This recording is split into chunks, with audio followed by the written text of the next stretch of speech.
Hello, everyone, and welcome to our English Learning Podcast.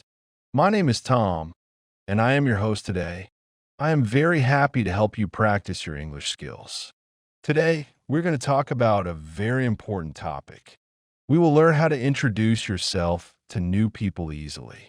First, let's look at the most common ways to say hello. You can simply say hi or hello to start a conversation.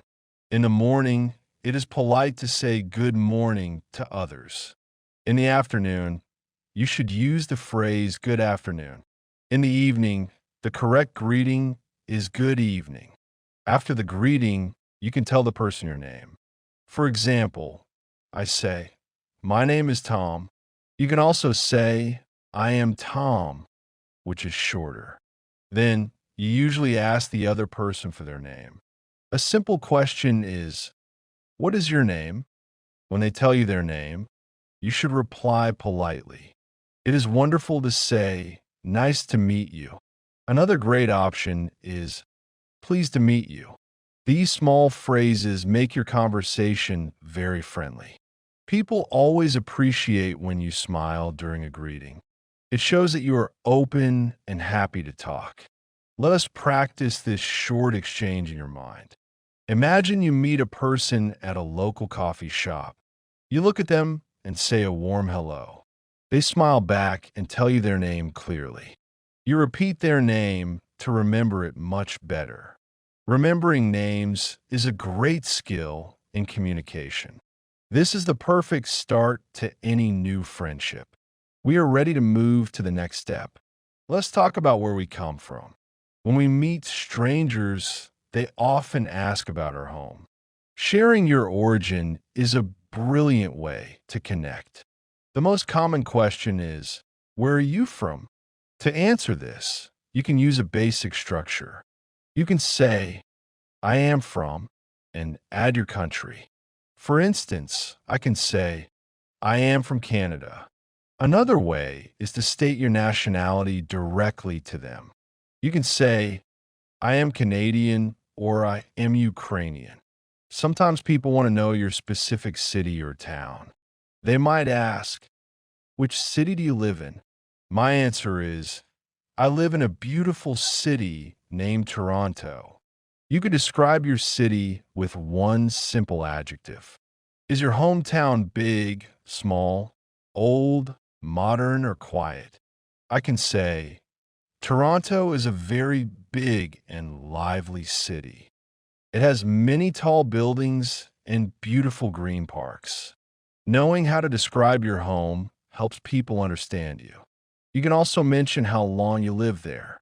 For example, I lived in this city for 5 years. Or you can say, I moved here just last year. This gives more details and keeps the conversation going. It is interesting to hear about different places in the world. Traveling teaches us a lot about diverse cultures and traditions. When you speak about your country, show your pride. Tell them about your favorite places in your hometown. You could mention a famous river or a historical museum.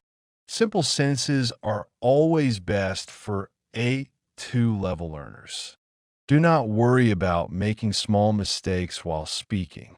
The main goal is to be understood by your partner. People are usually very patient with language learners. Next, we will discuss our age and birthdays. Talking about age can happen in many casual conversations. It is an easy topic to practice your English numbers. The standard question is, how old are you? Some people think this question is a bit too personal. However, among students and friends, it is completely normal.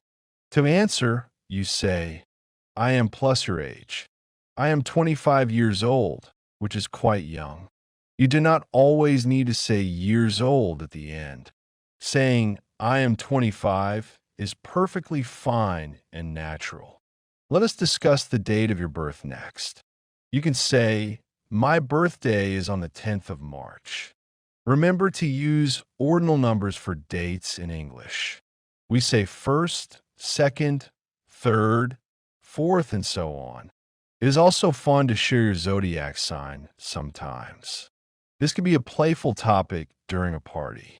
You can ask the other person, "When is your birthday?" This shows that you care about their details too. Conversation is always a two-way street between two people. You listen carefully and then you speak in turn. If you do not understand a number, ask them to repeat. You can say, "Could you please say that again?" This politeness makes the dialogue comfortable for everyone. Practice writing your age and birthday on a piece of paper. Say the numbers out loud several times today. It helps your pronunciation become smooth and natural. Soon you will speak without stopping to think. Learning a language requires regular daily practice and patience. Every small step brings you closer to your big goal. We finished the part about personal details successfully. Our next topic is about jobs and daily occupations. People frequently ask, "What do you do for a living?" This simple question means, "What is your job?" Another variation is, "What is your current occupation?" There are many ways to describe your daily work. If you study at university, you are a student. You can say, "I'm a student at a local college." If you have a job, name your profession clearly. I can say, "I am an English teacher and podcaster." Remember to use the articles a, or, and before jobs. We use and before vowel sounds, like an engineer. We use a before consonant sounds, like a doctor. You can also mention the place where you work every day. For example, "I work in a large international office." Or maybe you say, "I work from home on my computer." Remote work is very popular in the modern world. If you do not have a job, do not worry. You can say, "I am currently looking for a job." If you are retired, you can state that proudly too. You can say, "I am retired and enjoying my free time." It is nice to add if you like your job. I can say, "I love my job because it is interesting." Sharing your passion makes your introduction look bright. Your eyes shine when you talk about things you love. The other person can ask about your daily tasks at work. You can prepare 2 simple sentences about your duties. "I write lessons and record audio files for my students." What do you do during your typical workday? Think about the English words for your daily actions. This vocabulary is very useful for your future career. Following this, we will explore the world of hobbies. Let's talk about what we do for fun outside work. Hobbies are excellent topics to find common interests with people. A popular question is, "What are your hobbies?" You can also ask, "What do you like to do in your free time?" There are various phrases to express your personal preferences. You can say, "I like," "I love," or "I enjoy." For example, "I love reading interesting books on history." I also enjoy listening to relaxing music in the evening. Some people prefer active hobbies like sports or running. You can say, "I play football with my friends on weekends." Others prefer quiet activities like cooking or painting pictures. My sister likes baking delicious chocolate cakes for the family. If you love cinema, you can say, "I am a big fan of movies." Mentioning your favorite movie genre adds a nice detail. I particularly like comedies because they make me laugh. It is wonderful when two people share the same hobby. You can immediately plan to do that activity together. You could say, "We should watch a movie sometime." This is how deep connections and real friendships begin. Hobbies help us relax after a long, stressful day. They give us energy and make our lives interesting. Tell me, what is your absolute favorite hobby? Try to explain why you enjoy it so much. Use simple words like fun, relaxing, or exciting. For instance, I like swimming because it is exciting. This structure is perfect for an A2 English speaker. You're doing a fantastic job listening to this podcast. Your vocabulary is growing bigger with every single minute. We have only one final scene left for today. Let's learn how to say goodbye properly. We are approaching the end of our introduction lesson. You learn how to say hello, share your origin and age. You also learn to talk about jobs and fun hobbies.